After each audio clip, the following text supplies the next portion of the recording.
तो कैसे हैं आप लोग? अब बनेगा ट्रिग्नोमेट्री में भी जोड़ा। कैसे बनेगा? सवाल देखिएगा।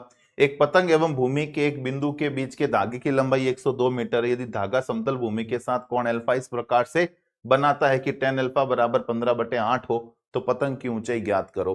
बेटा पतंग, ये पतंग हो गया, ये जमीन, नीचे जमीन, और ये धागा जो आपने पकड़ रखा है बेटा, ठीक है। तो ये हो गया धागा, ये हो गया धागा, ये हो गया पतंग। कितना है दोस्तों? धागे की लंबाई 102 मीटर है। धागे की लंबाई 102 मीटर, और ये आपने पकड़ रखा है क्या? धागा, ठीक है। और हमें tan अल्फा, देखो ये अल्फा कौन बना रहा है? भूमि के साथ, तो भूमि के साथ अल्फा कौन बना दिया। tan अल्फा बराबर क्या होता है बेटा? tan अल्फा बराबर 15/8, और tan अल्फा 15/8 दे रखा है। और यहां पर हमें दोस्तों tan का मतलब जानते हैं, लंब बटा आधार होता है। tan का मतलब क्या बेटा? लंब बटे आधार होता है। तो हमारे पास लंब 15 आ गया, आधार 8 आ गया। हम जानते हैं पाइथागोरस त्रिक। नहीं जानते बेटा, जान लेना। पाइथागोरस त्रिक के बिना ये सवाल बहुत भारी हो जाते हैं। पाइथागोरस त्रिक जानते हैं, 8 15 17। तो ये बेटा अगर 8 है, ये 15 है, तो बोलो 17 क्या हो जाएगा? कर्ण। अरे लंब और आधार अगर 8 15 है तो 17 क्या हो जाएगा? कर्ण।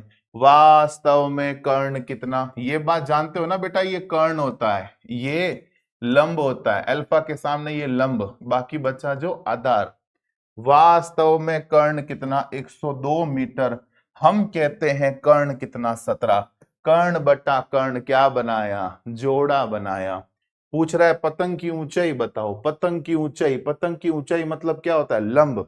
हमें लंब पूछा है दोस्तों, और लंब पूछा है तो गुणा किससे कर दूंगा? लंब पूछा है तो 15 से गुणा कर दूंगा। 17 छिंग 102, 15 छिंग 90।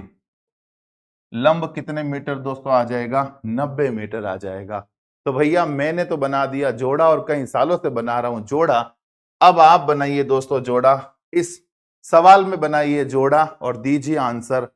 कमेंट सेक्शन में आपके आंसर का इंतजार रहेगा। Thank you very much.